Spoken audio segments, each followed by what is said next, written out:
क्या हमारा कोई भी सपना पूरा नहीं होगा? क्या हमारे घर में बच्चा नहीं खेलेगा?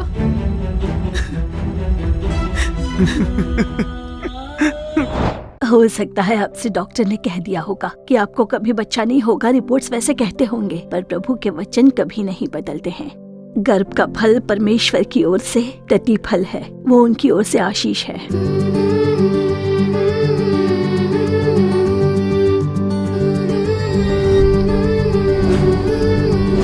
खुशहाल परिवार।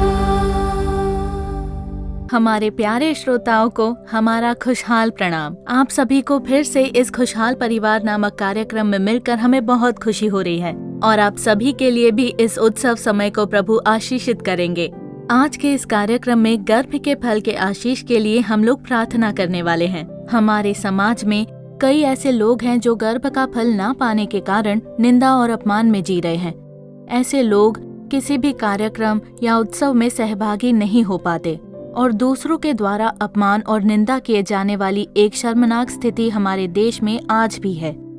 अब हमारे परमेश्वर एक बांझ को भी बच्चे का आशीष देकर उसे खुश करने वाले प्रभु हैं और इसी तरह की एक स्थिति में हो सकता है आपके परिवार में भी कोई प्रभावित हुआ हो या फिर हो सकता है आप ही हो जो इस स्थिति से आज जूझ रहे हो। तो आज हम गहराई से प्रार्थना करने वाले हैं और परमेश्वर निश्चय ही आपको भी आशीष प्रदान करके आपकी कमियों को जल्द से जल्द दूर करेंगे। उससे पहले हम लोग देखने वाले हैं ज्योति बहन कार्यक्रम। चलिए देखते हैं। खुशहाल परिवार।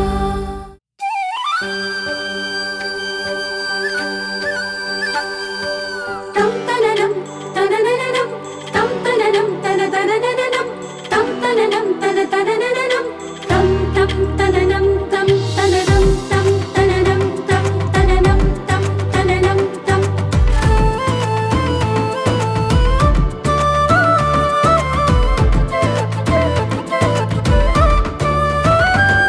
ओ भोर को है जगती, प्रभु की करे वो स्तुति।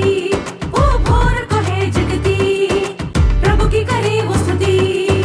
कड़ी मेहनत से घर को सजाने वाली गुणवान है औरत वो गुणवान है। ज्योति बहन।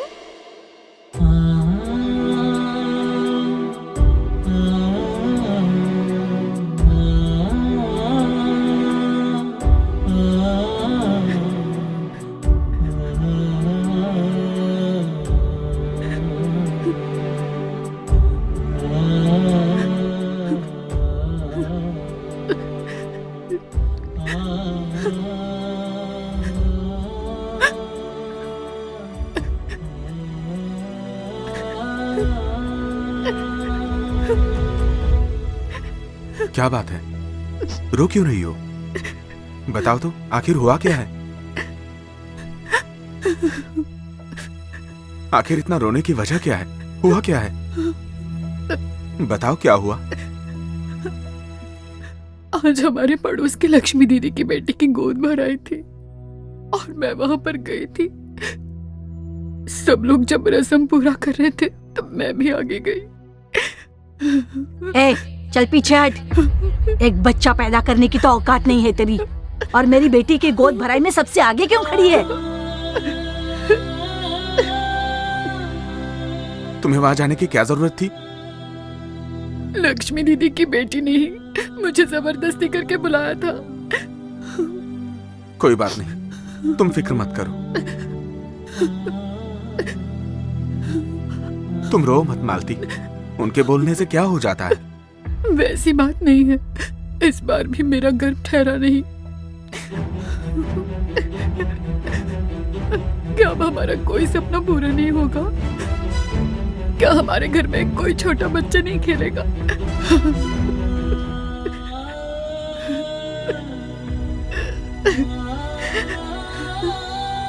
हाँ, इसलिए मैं वहाँ नहीं जाती हूँ, क्योंकि फिर हमारी तो बात माननी ही पड़ेगी। हम कैसे जाने देंगे?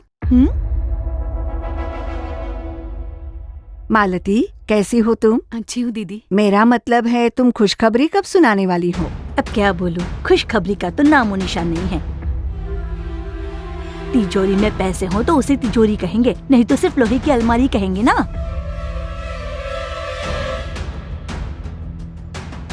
अच्छा बहन, तुम अपने बेटे के लिए कोई दूसरा रिश्ता क्यों नहीं ढूंढ लेती? मैं भी खुद उसी के बारे में सोच रही हूँ। बहुत जल्दी फैसला ले लूंगी।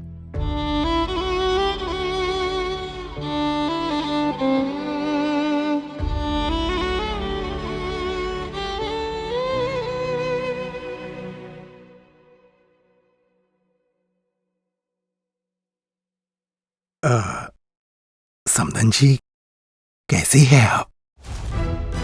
नहीं, हम ठीक नहीं हैं। अब अंदर आ ही गए हैं तो बैठ जाइए, जैसे कि मेरे बोलने का ही इंतजार कर रहे थे।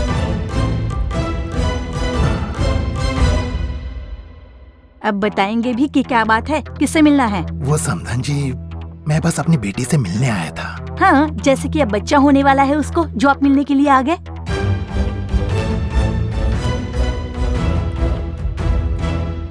आप ठीक है ना पिताजी? अच्छा हूँ बेटी। शादी के 1 साल पूरे हो गए, बच्चों का नामो निशान तक नहीं है। आपकी बेटी में पहले से ही खोट थी तो हमें बताया क्यों नहीं? आपको क्या हम इतने बेवकूफ दिखाई देते हैं? समधन जी, आप तो कितनी समझदार हो समधन जी। आप तो बात समझ लीजिए। सिर्फ थोड़ी देरी ही तो हुई है, बच्चा कभी नहीं होगा ऐसा तो नहीं है। पता नहीं पोते या पोती को देखने का भाग मेरी किस्मत में है भी या नहीं।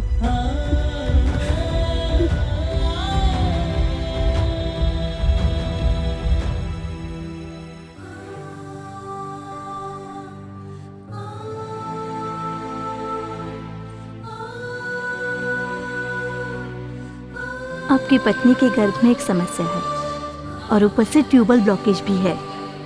वो स्वाभाविक तौर से कंसीव नहीं कर पाएगी।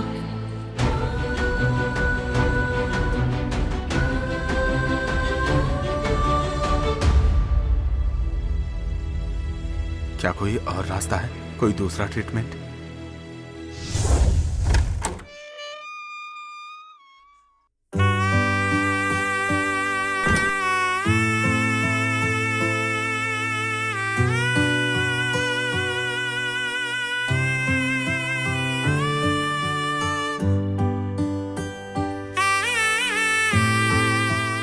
भैया, मालती की अब सिर्फ एक ही इच्छा है कि बच्चा हो जाए।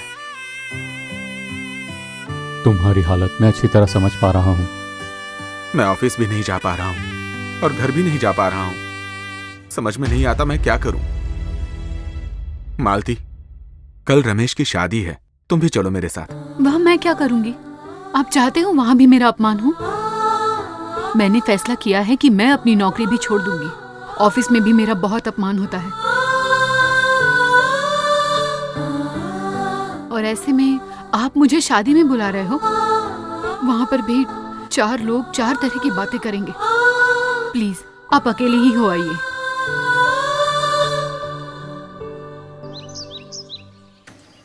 सुनिए, हम कहीं और रहने चले जाते हैं। कहीं और? पर क्यों? मैं अब घर पर नहीं रह पाती। सासू माँ की बातें सुनकर बहुत दुख होता है। या तो हम नया घर देखकर अलग रहने चले जाएंगे या फिर मुझे जहर देकर आप मार दीजिए। हाँ?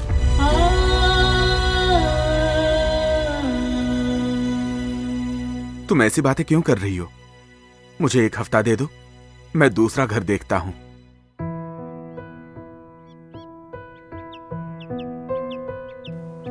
मालती, मैंने घर देख लिया है। देखो कैसा है। किचन इस तरफ है।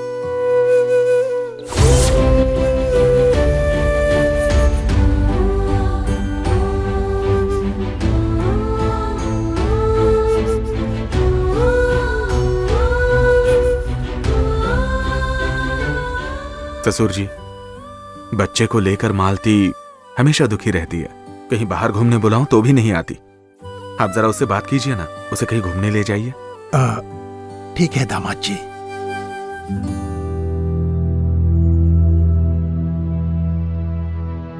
इसका समाधान आखिर कहाँ मिलेगा?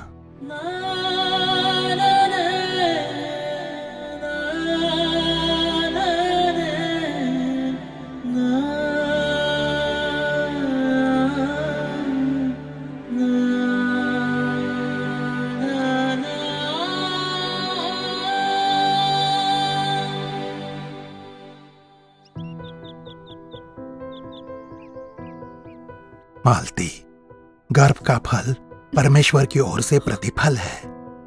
तुम्हारी संतान नहीं, उसके लिए तुम चिंता मत करो, बेफिक्र रहो और हिम्मत रखो। रोना नहीं बेटी, अगर तुम रोगी तो मैं उसे सहन नहीं कर पाऊंगा।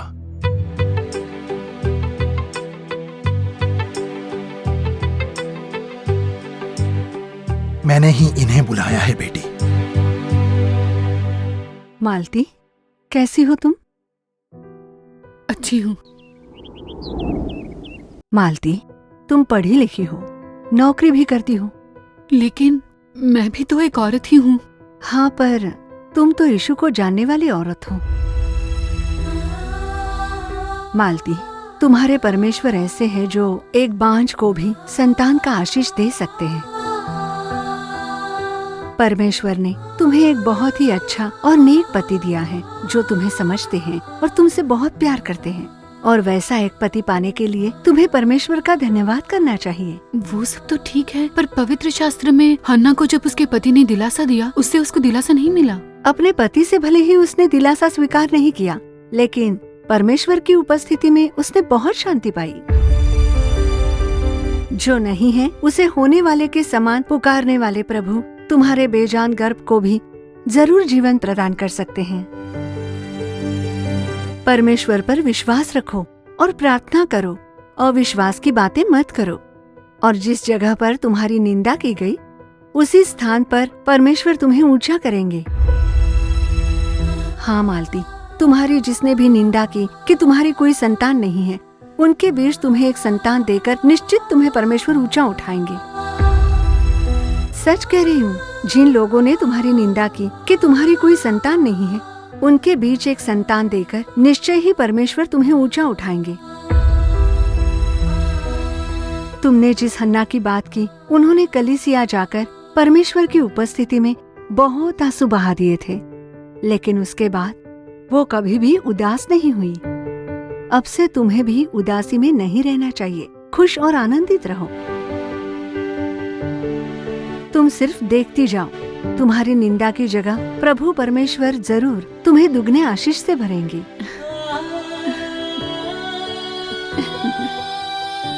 चलो मालती, चलते हैं। ठीक है दीदी।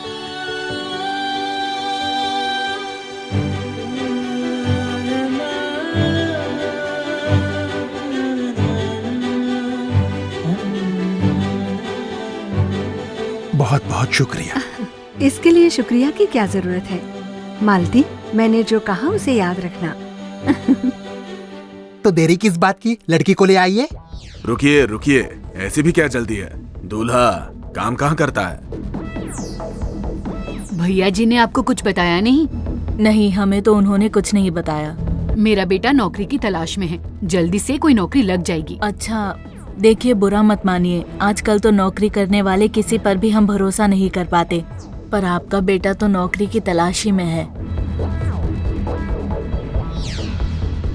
मुझे लगता है कोई एक काम ढंग से करे। वो नौकरी भी ढूंढ रहा है और लड़की भी ढूंढ रहा है, ये कुछ ठीक नहीं लगता। आप मुझे गलत मत समझिए, हम ये बात यहीं खत्म कर देते हैं।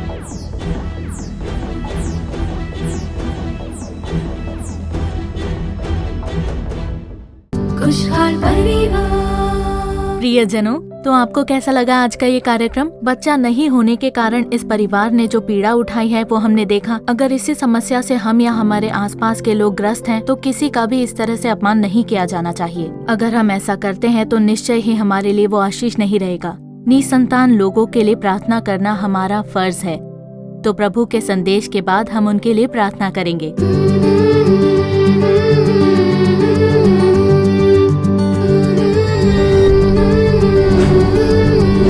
खुशहाल परिवार। प्रभु यीशु मसीह के महान नाम में आप सबको मेरा प्रेम भरा अभिवादन। खुशहाल परिवार इस कार्यक्रम के द्वारा आप सभी से मिलकर प्रभु का संदेश बांटने में और आपके लिए प्रार्थना करने के लिए जो मौका परमेश्वर ने मुझे दिया है, उसके लिए मैं परमेश्वर का शुक्रिया अदा करती हूँ। तो प्रियजनों, आज ऐसे कई लोग हैं जिनकी संतान नहीं है, गर्भ का फल नहीं है। हो सकता है उसी वेदना के साथ आप भी इस कार्यक्रम से जुड़े हों। इस कार्यक्रम से जुड़ने के लिए कृपा करने वाले प्रभु आपको अवश्य गर्भ का फल देंगे, क्योंकि गर्भ का फल उसकी ओर से प्रतिफल है। परमेश्वर जो कुछ करते हैं एक उद्देश्य के साथ करते हैं। तो आज इस कार्यक्रम से जोड़ने वाले प्रभु परमेश्वर आपको खाली हाथ नहीं जाने देंगे। प्रभु आपके मन की मुराद पूरी करेंगे, आपकी इच्छा को वो पूरी करेंगे, आपको खुशियों से भर देंगे, आपको आशीष प्रदान करेंगे। लेकिन मेरे प्रियजनों, जानते हो, स्वाभाविक तौर पर जब बच्चा नहीं होता और संतान का आशीष नहीं होता तो आस पड़ोस वाले अपमान करते हैं, भली बुरी बातें किया करते हैं। वो ये बात जानते हैं कि आपको संतान नहीं है। आपसे आकर वो सवाल करेंगे कि आपका कोई बच्चा नहीं है। कई लोग आपके दिल को तोड़ने वाली भी बातें करेंगे, और आस पड़ोस वाले ही नहीं, आपके परिवार में भी कुछ लोग होंगे जो आपका दिल तोड़ने वाली बातें करेंगे। और तो और कई बार आपके पति भी शायद आपको इस बात का एहसास दिलाएं जिससे आपका मन वेदना से भर जाए। ऐसी स्थिति भी आ सकती है। माता पिता, सास ससुर या दूसरे रिश्तेदार आपको एक हिकारत की नजर से देख सकते हैं। लोगों की नजरों में मैं एक निंदा का पात्र बन चुकी हूँ, मेरा अपमान होता है, वो मुझे कितना कम आंकते हैं। हो सकता है ऐसा आप सोच रहे हो, पर परमेश्वर की नजरों में आप उत्तम हो। तो आज परमेश्वर निश्चय ही आपको खुशियों से भर देंगे और निश्चय ही आपके गर्भ को आशीष देकर आपका सम्मान करेंगे। यशायाह अध्याय 52 और वचन क्रमांक 2 में ऐसा लिखा है, अपने ऊपर से धूल झाड़ कर उठ। तो ऐसे संसार के दुख, निंदा और अपमानजनक बातें धूल समझकर झाड़ दीजिए, परमेश्वर देख लेंगे। परमेश्वर के हाथों में अर्पण कीजिए, कहिए, प्रभु मेरी निंदा होती है और लोग मेरा अपमान करते हैं, मुझे बहुत ही घिनौना समझते हैं, आप मेरी रक्षा कीजिए, आप संभालिए। ऐसा अर्पण करके सब कुछ भूल जाइए, या सब प्रभु संभाल लेंगे। ऐसा जब आप उठोगे तब आप कहोगे, प्रभु मेरी सारी जरूरतें पूरी करेंगे। ऐसा कहने योग्य प्रभु आपको ऊंचा उठाएंगे। तो मेरे प्रियजनों, ये सिर्फ आपके लिए ही नहीं, पवित्र शास्त्र में हम देखते हैं हन्ना की भी वही स्थिति थी। हन्ना को पेनिना बहुत चिढ़ाती थी, ऐसा परमेश्वर का वचन साफ साफ कहता है। हन्ना ने भी लोगों से ऐसी बातें सुनी होंगी। पेनिना के जो शब्द थे, उसके कार्य थे, वो हन्ना को बहुत दुखी कर देते थे। क्या हन्ना इसकी याद में बैठी रही कि पेनिना ने ऐसा किया? वो वहां से उठी, उसकी बातों को नजरअंदाज करते हुए वो उठकर प्रभु के चरणों में बैठ गई। प्रभु के चरणों में इंतजार करने के लिए अपने आप को अर्पण किया।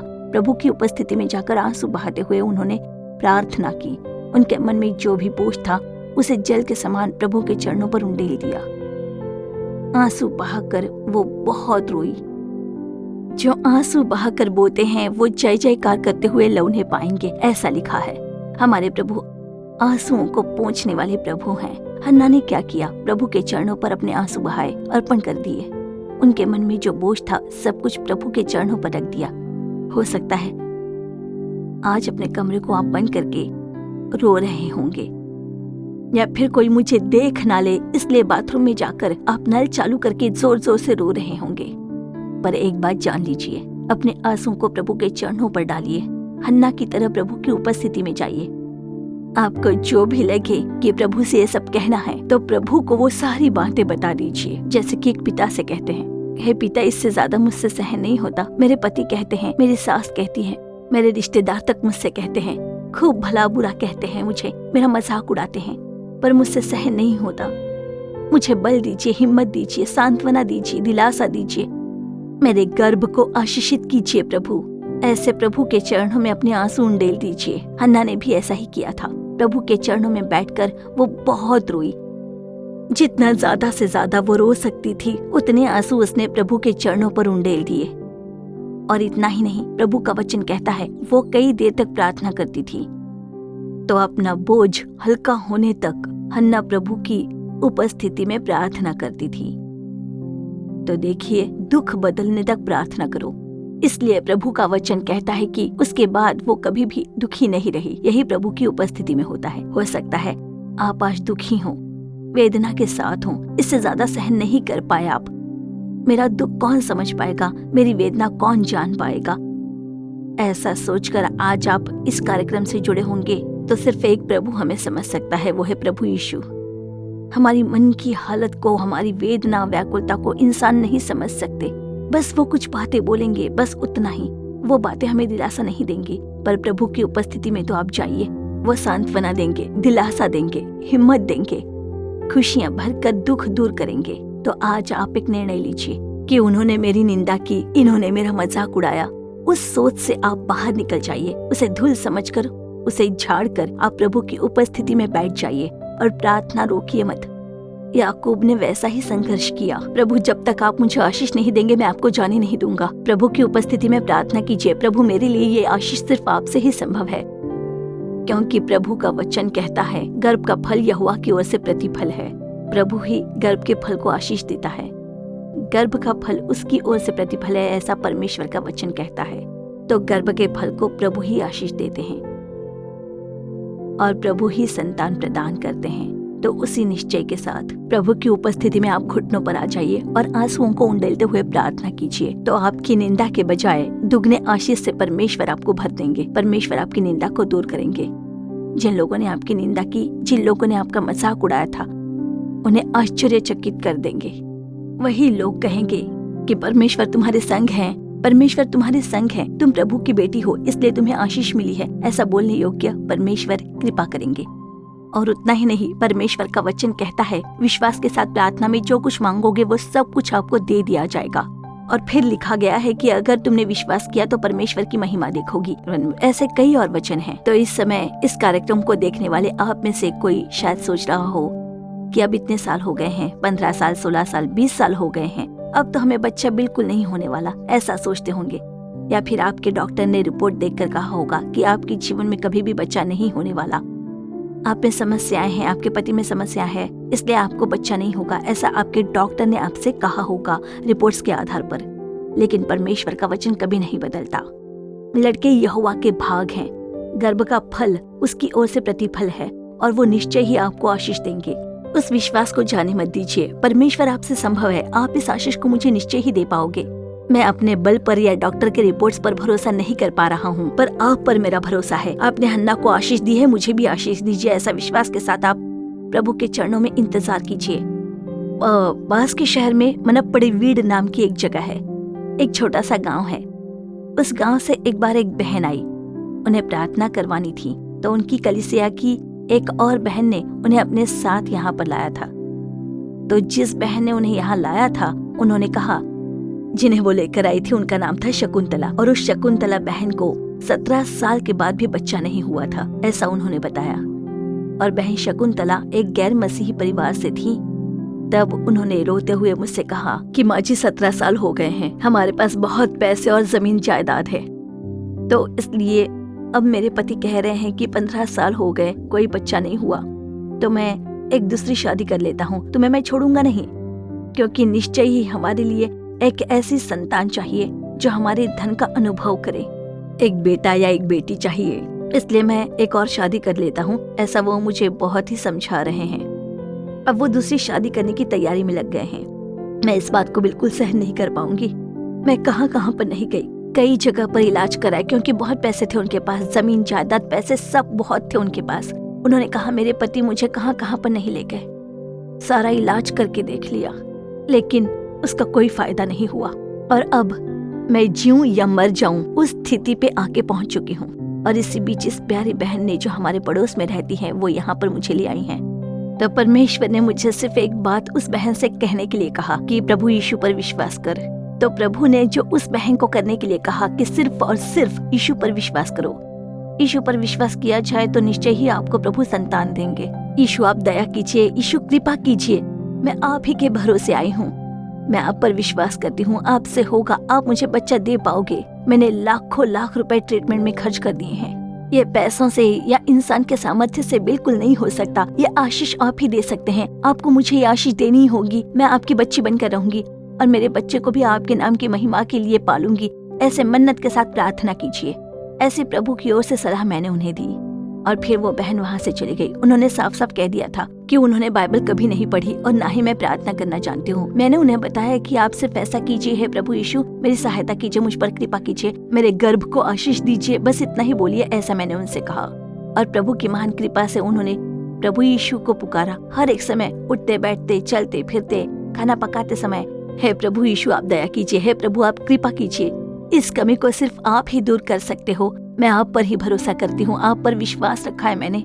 ऐसे एक छोटे बच्चों के समान जैसे एक पिता के साथ एक बच्ची बात करती है वैसा किया, और परमेश्वर की महान कृपा से देखिए उसके अगले ही महीने उनका गर्भ ठहर गया। प्रभु ने कृपा की और प्रभु ने उन्हें बहुत ही प्यारी सी एक बच्ची दी, और उस बच्ची के साथ आज वो परिवार बहुत ही आशीषित और गवाही के रूप में खड़ा है। और उन्होंने ऐसा बिल्कुल नहीं पूछा कि 17 साल हो गए, क्या यीशु का नाम पुकारने से ऐसा संभव हो पाएगा? मैं जीऊं या मरूं, ऐसी एक स्थिति में आई थी वो। प्रभु यीशु पर विश्वास कीजिए। तब उस गैर मसीही बहन ने कहा, प्रभु यीशु मैं आप पर विश्वास करती हूँ, आप मुझे एक संतान की आशीष दे सकते हो प्रभु। ऐसा कहते हुए उन्होंने यीशु को थाम लिया था। और प्रभु के नाम की महिमा के लिए अगर तू विश्वास करेगी तो परमेश्वर की महिमा देखेगी। उस वचन के अनुसार प्रभु ने एक चमत्कार किया। तो देखिए उस गांव मनपड़े वीर गांव में उस बहन और उनके परिवार को प्रभु ने बहुत ही सामर्थ्यशाली गवाही के रूप में खड़ा किया है। उस बहन के द्वारा कई लोगों ने प्रभु यीशु मसीह को अपनाया और यीशु पर विश्वास किया है। तो आज इस कार्यक्रम को देखने वाले मेरे प्यारी बहन, परमेश्वर पर जो आपका विश्वास है वो कभी भी कम ना होने पाए। परमेश्वर पर विश्वास कीजिए, भले ही देर हुई हो, कई साल हो गए हों, डॉक्टरों ने जवाब दे दिया है। प्रभु यीशु पर विश्वास कीजिए, वो कभी आपका साथ नहीं छोड़ेंगे। प्रभु आपको आशीष देंगे, गर्भ का आशीष देकर आपको सम्मान करेंगे। जहाँ पर आपकी निंदा हुई थी उस स्थान पर परमेश्वर आपके सिर को ऊंचा उठाएंगे और आपकी निंदा की जगह आपको दुगना आशीष दिया जाएगा। उस आशीष को पाने के लिए चलिए इस समय हम प्रार्थना करें। प्रार्थना।